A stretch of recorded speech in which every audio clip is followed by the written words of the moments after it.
नमस्कार दोस्तों, आप सभी लोग कैसे हैं। मैं आशा करता हूं कि आप सभी लोग अच्छे होंगे और आपकी तैयारी भी अच्छे रूप से चल रही होगी। और इसी तैयारी को और बेहतर बनाने के लिए मैं रीजनिंग के 20 इम्पॉर्टेंट प्रश्न लेकर आया हूं, जो आपके एसएससी एमटीएस में यह सभी प्रश्न हूबहू देखने के लिए मिलेगा। इसलिए दोस्तों आप लोग वीडियो को अंत तक जरूर देखना। और दोस्तों, अभी तक आप लोगों ने हमारे चैनल को सब्सक्राइब नहीं की तो कृपया करके ज़रूर जाकर चैनल को सब्सक्राइब कर लीजिए, क्योंकि दोस्तों मैं डेली इसी समय ऐसे ही प्रश्न इस चैनल पर अपलोड करता रहता हूं। इसलिए दोस्तों आप लोग वीडियो को लाइक करिएगा और चैनल को सब्सक्राइब करिएगा और बेल आइकन को ऑल पर जाकर ज़रूर क्लिक करिएगा। तो देखिए दोस्तों, यहाँ पर हम देखेंगे तो यहाँ पर पहला प्रश्न हमारे पास दिया है, वेन आरेख में निम्नलिखित में से कौन सी संख्या केवल गायक और गिटार वादक को दर्शाती है। तो देखिए दोस्तों, यहाँ पर हमारे पास 3 आकृति दी हुई है।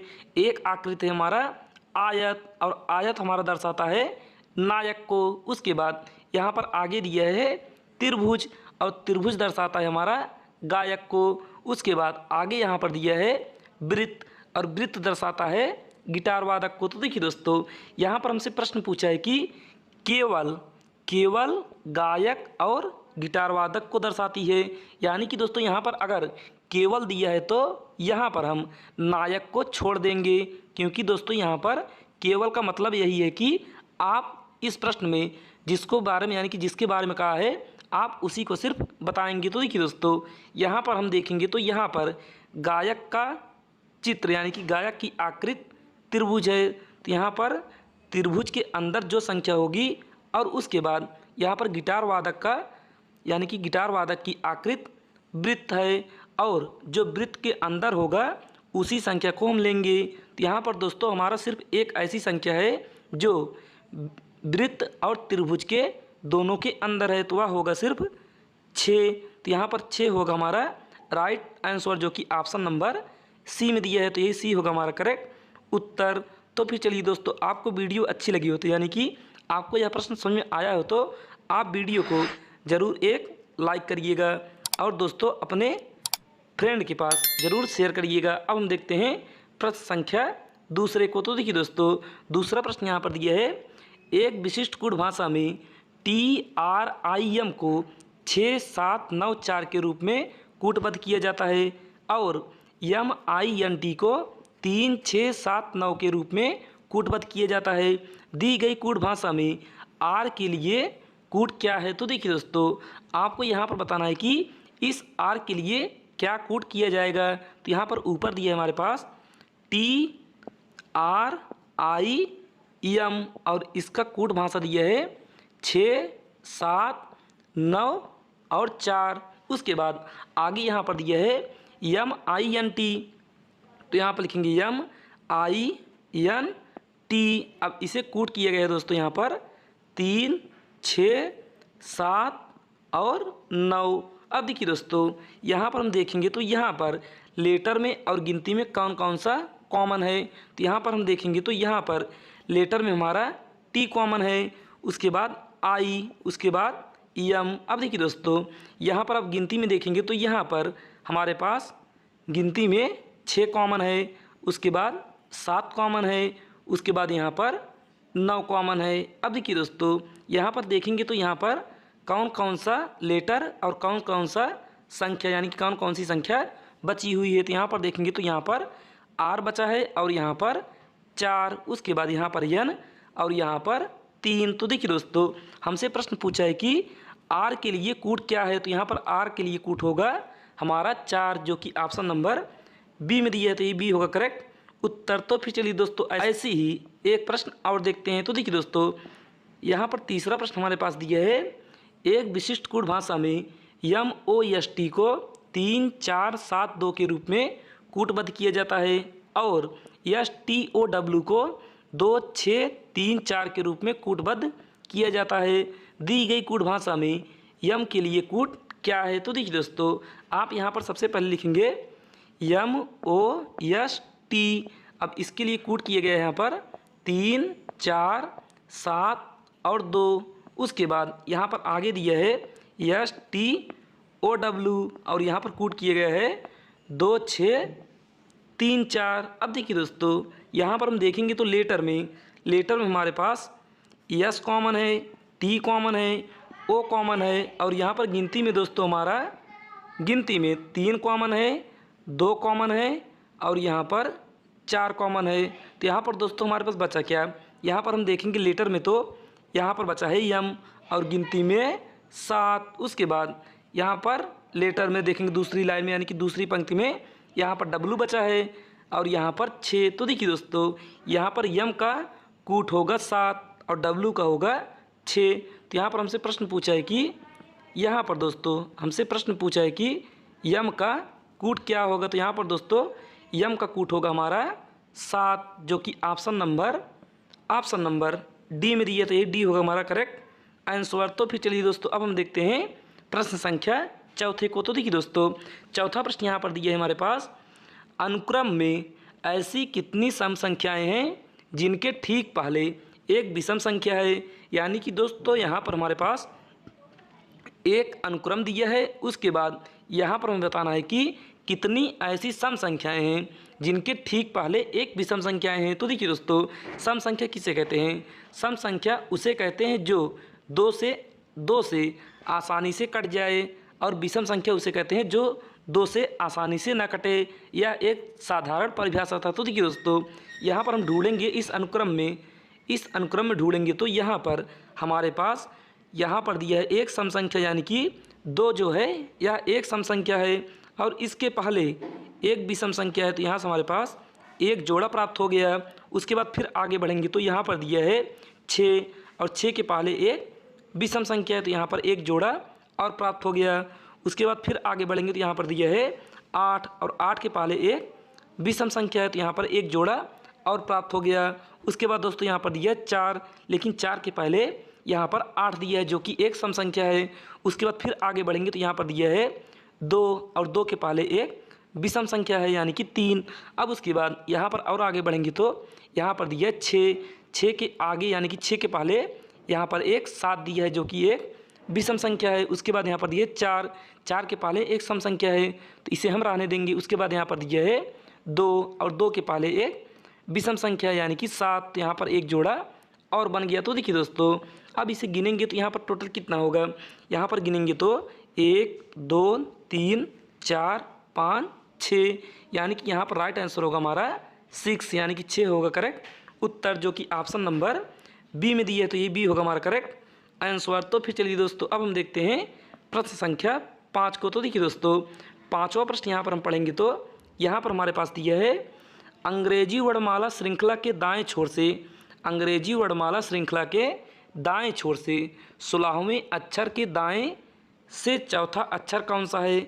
यानी कि दोस्तों यहाँ पर हमारा वर्णमाला का प्रश्न है, और यहाँ पर हमें बताना है कि अंग्रेजी वर्णमाला श्रृंखला के दाएं छोर से, यानी कि दोस्तों अगर हम ए से लेकर जेड तक लेटर लिखेंगे तो यह हमारा टोटल होगा 26 लेटर, और यहाँ पर ए होगा हमारा बायां साइड और जेड होगा हमारा दायां साइड। तो यहाँ पर हमसे प्रश्न पूछा है कि श्रृंखला के दाएं छोर से यानी कि जेड की तरफ से 16वें अक्षर। तो यहाँ पर दोस्तों टोटल देखेंगे तो टोटल ABCD में 26 अक्षर होते हैं, और उसी 26 में अगर हम 16 माइनस कर देंगे तो यहाँ पर बचेगा हमारे पास 10, और 10 होता है दोस्तों हमारा किसका, यानी कि 10 होगा हमारा जे, यानी कि 10 नंबर पर आएगा हमारा जे। अब उसके बाद दोस्तों आगे पढ़ेंगे तो यहाँ पर दिया है 16वें अक्षर के दाएं से चौथा अक्षर। तो यहाँ पर दोस्तों 16वां अक्षर है हमारा जे। अब इसके दाएं चौथा अक्षर, तो यहाँ पर 10 में 4 और जोड़ देंगे तो यहाँ पर होगा 14, और 14 दोस्तों किसका प्लस वैल्यू होगा, 14 होगा हमारा यन का प्लस वैल्यू। यानी कि प्लस वैल्यू का मतलब होता है कि यन हमारा किस स्थान पर आएगा ABCD में। तो यहाँ पर दोस्तों होगा 14 स्थान पर, तो यहाँ पर यन होगा हमारा राइट आंसर, यानी कि इसका राइट उत्तर होगा यन, जो कि ऑप्शन नंबर बी में दिया, तो ये बी होगा करेक्ट उत्तर। तो फिर चलिए दोस्तों अब हम देखते हैं प्रश्न संख्या 6 को। तो देखिए दोस्तों छठवां प्रश्न यहाँ पर दिया है, दिए गए विकल्पों में से उस संख्या का चयन कीजिए जो निम्नलिखित श्रृंखला में प्रश्न चिन्ह के स्थान पर आ सकती है। तो देखिए दोस्तों यहाँ पर हमारे पास एक नंबर सीरीज दिया है, और यहाँ पर बताना है हमें इस प्रश्नवाचक चिन्ह के स्थान पर कौन सी संख्या होगी। तो देखिए दोस्तों, आप यहाँ पर इस नंबर सीरीज में देखेंगे तो यहाँ पर हमारी संख्याएं धीमे धीमे से बढ़ रही हैं। तो यहाँ पर हम सबसे पहले क्या करेंगे, यहाँ पर हम सबसे पहले जोड़ लगाएंगे। तो यहाँ पर दोस्तों हम जोड़ करेंगे तो यहाँ पर क्या होगा, यहाँ पर दोस्तों जोड़ करेंगे तो यहाँ पर 84 में अगर हम 84 में 6 जोड़ेंगे तो यहाँ पर होगा 90। उसके बाद 90 में 1 जोड़ेंगे तो यहाँ पर होगा 91। और 91 में अगर हम 8 जोड़ेंगे तो यहाँ पर होगा 99। और यहाँ पर दोस्तों अब हम 99 में कितना जोड़ें कि यहाँ पर प्रश्नवाचक चिन्ह के स्थान पर वह संख्या प्राप्त हो जाए। लेकिन दोस्तों आप यहाँ पर देखेंगे तो यहाँ पर हमारे पास कोई क्रम नहीं बन रहा है। यहाँ पर 6, 1, 8 यह कोई क्रम नहीं है, तो यह नियम हमारा यहाँ पर नहीं लगेगा। तो देखिए दोस्तों, अब यहाँ पर हम कौन सा नियम लगाएंगे, तो यहाँ पर दोस्तों हम देखेंगे तो यहाँ पर यह हमारा अल्टरनेट चल रहा है। यानी कि देखिए 84 चलेंगे अगर हम 84 से चलेंगे अगर हम 91 में, तो यहाँ पर हम 7 प्लस करेंगे। और उसके बाद 91 में अगर हम 7 फिर जोड़ेंगे तो 91 में फिर हम 7 जोड़ेंगे तो यहाँ पर कितना होगा, यहाँ पर होगा 98। यानी कि यहाँ पर आएगा दोस्तों 98। उसके बाद इस 98 में अगर हम फिर 7 जोड़ेंगे तो यहाँ पर होगा 105, जो कि यहाँ पर आगे दिया है। तो यहाँ पर दोस्तों हमारा 98 होगा राइट आंसर, जो कि ऑप्शन नंबर डी में दिया है। और दोस्तों यहाँ पर देखेंगे तो यहाँ पर 90 में 9 जोड़ेंगे तो 99, और 99 में 9 जोड़ेंगे तो 108। यानी कि यह दोस्तों सीरीज हमारा अल्टरनेट चलेगा। तो यहाँ पर होगा 98 राइट आंसर। तो फिर चलिए दोस्तों, वीडियो अच्छी लग रही है तो वीडियो को ज़रूर लाइक करिएगा और चैनल को सब्सक्राइब जरूर करिएगा और अपने दोस्तों के पास शेयर भी जरूर करिएगा। अब हम देखते हैं प्रश्न संख्या 7 को। तो देखिए दोस्तों, 7वां प्रश्न यहाँ पर दिया है, निम्न श्रृंखला में से कौन सी संख्या प्रश्न चिन्ह को प्रतिस्थापित कर सकती है। यानी कि दोस्तों यह भी हमारा पिछले प्रश्न की तरह ही प्रश्न है। तो यहाँ पर हमें बताना है कि इस प्रश्नवाचक चिन्ह के स्थान पर कौन सी संख्या होगी। तो देखिए दोस्तों, यहाँ पर हम देखेंगे तो यहाँ पर हमारी सीरीज धीमे धीमे से बढ़ रही है। तो यहाँ पर दोस्तों हम करेंगे प्लस। तो देखिए दोस्तों, यहाँ पर 144 में हम कितना जोड़ें कि यहाँ पर 171 हो जाए। यानी कि 144 में कितना ऐड किया गया है कि यहाँ पर 171 हो। तो देखिए दोस्तों, आप यहाँ पर अगर 144 में 144 में कितना जोड़ें कि 171 हो, तो यहाँ पर आप इसे घटाकर भी देख सकते हैं। तो देखिए दोस्तों, यहाँ पर हम 11 में 4 घटाएंगे तो 7 और यहाँ पर 2। तो यहाँ पर दोस्तों हम 144 में अगर 27 ऐड करेंगे तो यहाँ पर होगा 171। उसके बाद इस 171 में अगर हम यहाँ पर दोस्तों 29 ऐड करेंगे तो यहाँ पर होगा 200। अब उसके बाद इस 200 में कितना ऐड करेंगे कि यहाँ पर प्रश्नवाचक चिन्ह के स्थान पर वह संख्या प्राप्त हो जाए। तो देखिए दोस्तों, यहाँ पर सबसे पहले हमने 27 ऐड किए, उसके बाद 29, अब उसके बाद हम करेंगे 31। यानी कि 2 2 का गैप बनेगा। तो यहाँ पर दोस्तों हम 200 में 31 जोड़ेंगे तो यहाँ पर होगा 231, जो कि ऑप्शन नंबर डी में दिया है। तो ये डी होगा करेक्ट आंसर। अब दोस्तों हम देखते हैं प्रश्न संख्या 8वें को। तो देखिए दोस्तों, 8वां प्रश्न यहाँ पर दिया है, निम्नलिखित में से 3 अक्षर समूह किसी प्रकार से एक समान है और एक भिन्न है, भिन्न का चयन कीजिए। तो देखिए दोस्तों, यहाँ पर हमारे पास 4 ऑप्शन दिया है और इस चारों में से कोई एक भिन्न है और उसी भिन्न को हमें बताना है। तो देखिए दोस्तों, आप यहाँ पर इन सभी का प्लेस वैल्यू लिखेंगे तो यहाँ पर एन का लिखेंगे तो कितना होगा, यहाँ पर होगा 14 और क्यू का लिखेंगे तो यहाँ पर होगा 17। सिर्फ हम दोस्तों इसका 2 लेटर ही लेंगे, यानी कि पहले का 2 लेटर, उसके बाद दूसरे का 2 लेटर, उसके बाद तीसरे का 2 लेटर और उसके बाद चौथे का 2 लेटर। अगर दोस्तों इससे नहीं मिलेगा तो आगे हम और देखेंगे, लेकिन दोस्तों यहाँ पर हम 2 लेटर से ही काम चलाएंगे। तो देखिए दोस्तों, यहाँ पर बी में देखेंगे तो यहाँ पर दिया पी का होगा 16 और एस का होगा 19 और जी का होगा यहाँ पर 7 और टी का होगा 20 और एस का होगा 19 और वी का होगा 22। अब देखिए दोस्तों, आप यहाँ पर देखेंगे तो यहाँ पर 14 में अगर हम 3 प्लस करेंगे तो यहाँ पर कितना होगा 17 और 16 में 3 प्लस करेंगे तो यहाँ पर होगा 19। अब यहाँ पर दोस्तों अगर हम 7 में 3 प्लस करेंगे तो कितना आएगा, यहाँ पर 7 में 3 प्लस करेंगे तो यहाँ पर होगा 10, लेकिन यहाँ पर दिए दोस्तों 20 और यहाँ पर 19 में 3 प्लस करेंगे तो यहाँ पर होगा 22। यानी कि दोस्तों ऑप्शन सी तीसरा इन चारों में से भिन्न है, क्योंकि 2 लेटर में अगर 3 प्लस करेंगे तो वही होगा, लेकिन तीसरे में करेंगे तो यहाँ पर कुछ अलग आएगा। तो यही दोस्तों सी होगा हमारा राइट आंसर। तो फिर चलिए दोस्तों अब हम देखते हैं प्रश्न संख्या 9 को। तो देखिए दोस्तों 9वां प्रश्न यहाँ पर दिया है, निम्नलिखित चार संख्या समूहों में से 3 एक निश्चित तरीके से एक समान है और एक भिन्न है, भिन्न का चयन कीजिए। तो देखिए दोस्तों यहाँ पर इस बार हमारे पास नंबर दिया है, यानी कि संख्या में दिया है। तो यहाँ पर हमें चारों में से बताना है कि कौन एक भिन्न है। तो देखिए दोस्तों आप यहाँ पर देखेंगे तो पहला दिया है 13:169 और उसके बाद दूसरा दिया है 15:225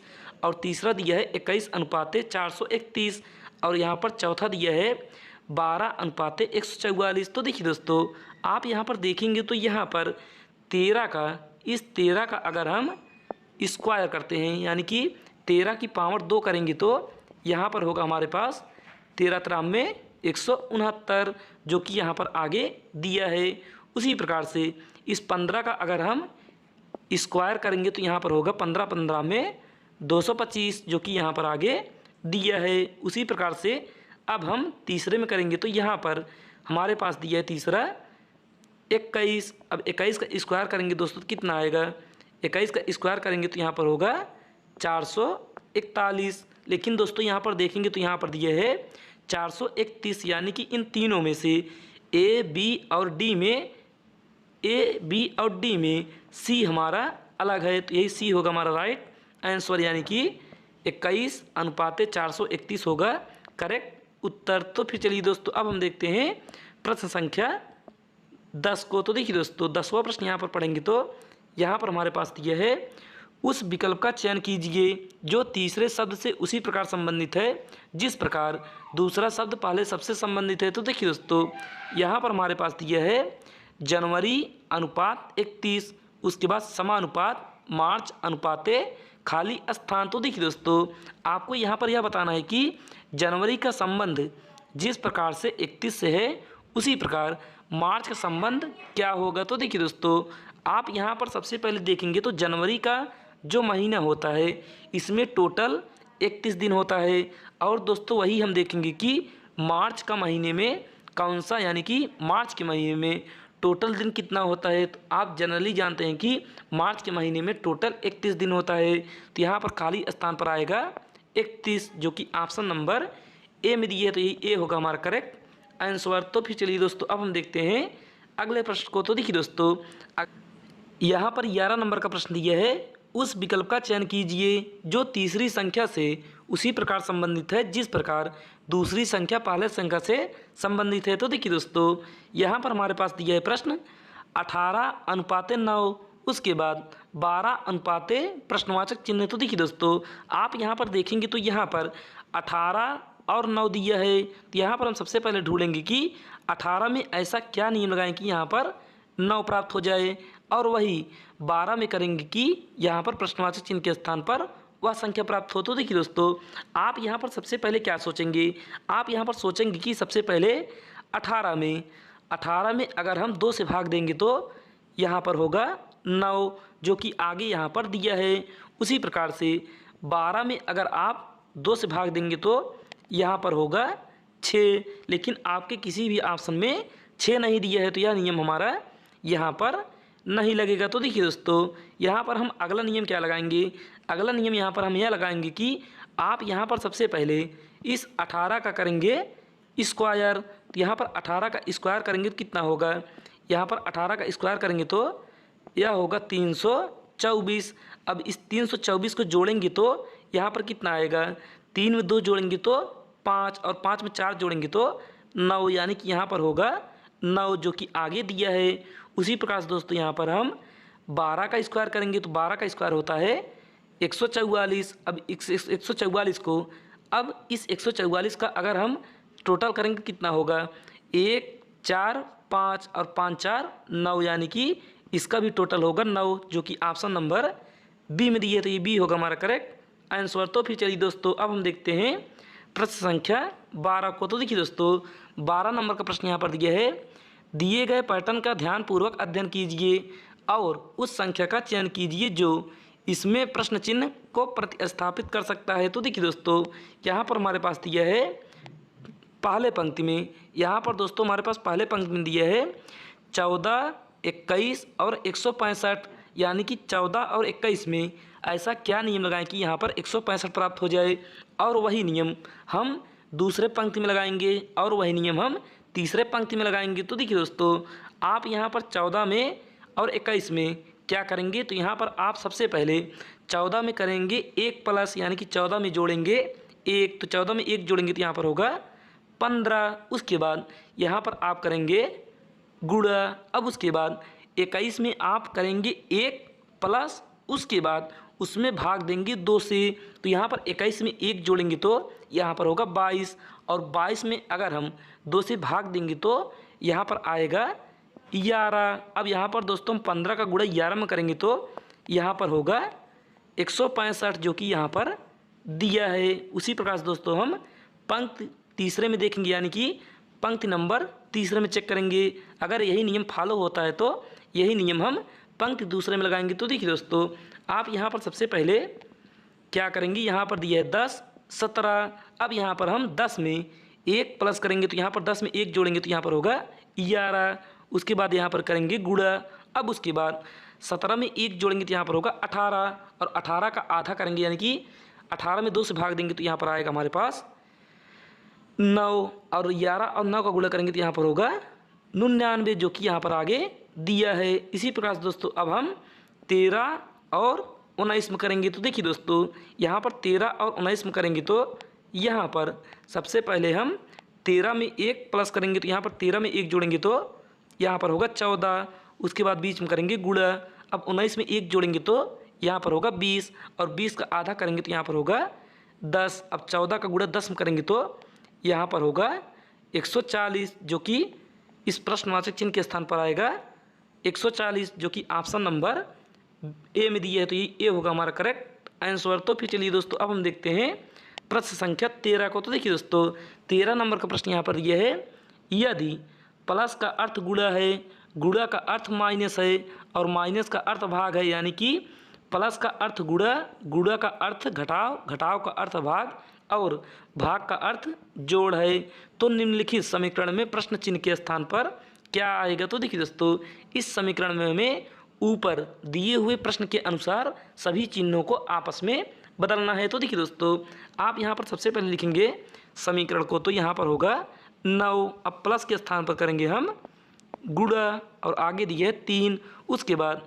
भाग के स्थान पर करेंगे हम प्लस, यहाँ पर होगा प्लस, यहाँ पर प्लस होगा दोस्तों 2। उसके बाद यहाँ पर दिया है गुणा, गुणे के स्थान पर करेंगे हम माइनस, यहाँ पर माइनस होगा 135। उसके बाद यहाँ पर दिया माइनस, और माइनस के स्थान पर करेंगे हम भाग, यहाँ पर होगा 15। अब देखिए दोस्तों, यहाँ पर हम सबसे पहले भाग को हल करेंगे। तो देखिए 135 में अगर 15 से भाग देंगे तो यह जाएगा 9 बार में, 15 9 है 135। उसके बाद यहाँ पर हम 9 का गुणा 3 करेंगे तो 9 त्रिक 27, तो यहाँ पर प्लस में 2 और माइनस में 9। अब देखिए दोस्तों, यहाँ पर हम 27 में 2 जोड़ेंगे तो यहाँ पर होगा 29, और 29 में 9 घटाएंगे तो यहाँ पर होगा 20, जो कि ऑप्शन नंबर सी में दिया है, यानी कि इस प्रश्नवाचक चिन्ह के स्थान पर होगा 20, जो कि ऑप्शन नंबर सी में दिया है। तो यही सी होगा हमारा करेक्ट आंसर। तो फिर चलिए दोस्तों, अब हम देखते हैं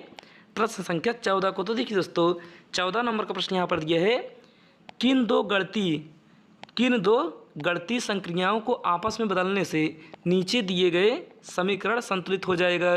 तो देखिए दोस्तों, यहाँ पर हमारे पास एक समीकरण दिया है, और यहाँ पर हमें बताना है कि यहाँ पर 67 कैसे प्राप्त होगा। इन चारों ऑप्शन को एक एक कर चेक करने के बाद, तो देखिए दोस्तों, आप यहाँ पर सबसे पहले यह देखेंगे कि इस समीकरण में हमारे पास दिया है 75 भागे 15 गुणे 8 प्लस 14 माइनस 5। तो देखिए दोस्तों, आप यहाँ पर उन चिन्हों को बदलेंगे जिसके बदलने पर यह समीकरण हमारा सरल बन जाए। तो देखिए दोस्तों, आप यहाँ पर देखेंगे तो 75 भागे 15 दिया है, यानी कि इस भाग को नहीं बदलेंगे, क्योंकि 15 से अगर 75 को भाग देंगे तो यह आसानी से हमारा कट जाएगा। तो यहाँ पर दोस्तों हम लिखेंगे 75 भागे 15।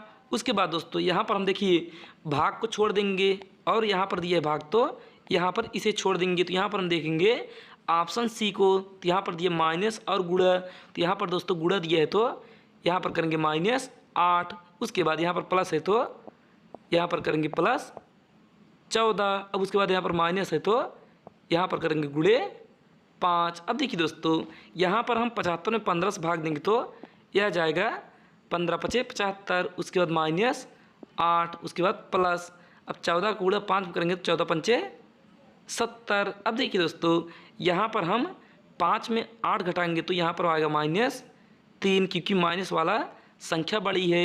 उसके बाद यहाँ पर प्लस में 70। अब देखिए दोस्तों माइनस और प्लस का गुणा करेंगे तो यहाँ पर होगा प्लस, क्योंकि यहाँ पर प्लस वाली संख्या बड़ी है, तो यहाँ पर आएगा प्लस में 67 यानी कि 67, जो कि यहाँ पर आगे दिया है। तो यही ऑप्शन सी होगा हमारा राइट आंसर। तो फिर चलिए दोस्तों अब हम देखते हैं प्रश्न संख्या 15 को। तो देखिए दोस्तों 15 नंबर का प्रश्न यहाँ पर दिया है, यक्स ने 15 किलोमीटर उत्तर में साइकिल चलाई।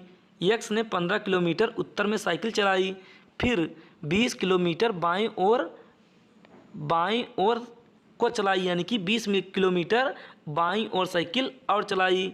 कम से कम, यहाँ पर दोस्तों हम ध्यान देंगे कि यहाँ पर दिया कम से कम उसे अपनी मूल स्थिति पर लौटने के लिए और कितने किलोमीटर साइकिल चलाने की आवश्यकता है। तो देखिए दोस्तों यहाँ पर हम सबसे पहले बनाएंगे दिशा को। तो यहाँ पर हो गया हमारी यह चारों दिशाएं। उसके बाद यहाँ पर प्रश्न दिया है कि एक्स ने 15 किलोमीटर उत्तर की ओर, उत्तर होगा हमारा ऊपर के साइड, तो यहाँ पर हो गया 15 किलोमीटर। उसके बाद बाएं ओर मुड़ी और 20 किलोमीटर, तो यहाँ पर हो गया बायां मुड़ेंगी तो पश्चिम की ओर, तो यह हो गया हमारा 20 किलोमीटर। अब हमें यहाँ पर बताना है कि कम से कम यानी कि इसका मतलब हो गया कि विकर्णवत, यहाँ पर यह होगा इसका शॉर्ट टाइम यानी कि छोटा रास्ता। तो देखिए दोस्तों यहाँ पर हम देखेंगे तो यह हमारा एक समकोण त्रिभुज बन गया। अब समकोण त्रिभुज का कर्ण निकालने के लिए हमें पाइथागोरस प्रमेय का उपयोग करना होगा। तो देखिए दोस्तों पाइथागोरस प्रमेय होता है कि लंब का स्क्वायर प्लस आधार का स्क्वायर और बराबर में कर्ण का स्क्वायर। तो यहाँ पर हमें कर्ण का मान पता करना है। तो देखिए दोस्तों 20 का स्क्वायर करेंगे तो यहाँ पर होगा 400 और 15 का करेंगे तो 225। अब इसे ऐड करेंगे तो यहाँ पर आएगा 625, यानी कि इन दोनों को जोड़ेंगे तो यह होगा 625 यानी कि दोस्तों 625 का हम अंडर रूट निकालेंगे तो यहाँ पर आएगा 25, यानी कि इसकी लंबाई होगी 25 किलोमीटर, जो कि ऑप्शन नंबर ए में दिए थे। ये होगा हमारा करेक्ट आंसर। तो फिर चलिए दोस्तों अब हम देखते हैं प्रश्न संख्या 16 को। तो देखिए दोस्तों 16 नंबर का प्रश्न यहाँ पर दिया है, 5 मित्रों ABCD और E में C केवल एक मित्र से बड़ा है। तो यहाँ पर दोस्तों हम C को बनाएंगे, उसके नीचे एक उसके मित्र को बनाएंगे क्योंकि यह सिर्फ एक मित्र से बड़ा है।